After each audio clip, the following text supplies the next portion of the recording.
तुला राग असह्य होतो ना, आणि इतका अनावर होतो की समोरच्याला काय करू आणि काय नको असं वाटतं, आणि मग तू सरळ कुठलाही विचार न करता बोलत सुटतोस.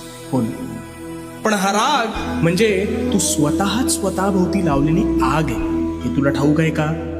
अरे याने समोरच्याचं नुकसान होत नाही, तर सर्वस्वी तुझं नुकसान होतं. त्यामुळे आता ह्या भडाग्नीवर नियंत्रण कसं प्राप्त करायचं ते सांगतो. शांतपणे. तू रागात असतोस त्यावेळी तू सर्वात अविचारी असतोस, म्हणून तू त्या आवेशात हवं नको ते बोलतोस, आणि बोललेला शब्द हा कधीच परत घेता येत नाही. त्यामुळे तू समोरच्याच्या मनाचा विचार न करता बेफाम शब्दांनी वार करतोस, आणि त्याला तर ते लागतंच, पण त्याचा त्रास हा तुला जास्त होतो. मग जेव्हा तू शांत होतोस तेव्हा तुला वाटतं आपण फार बोलून गेलो का? हो,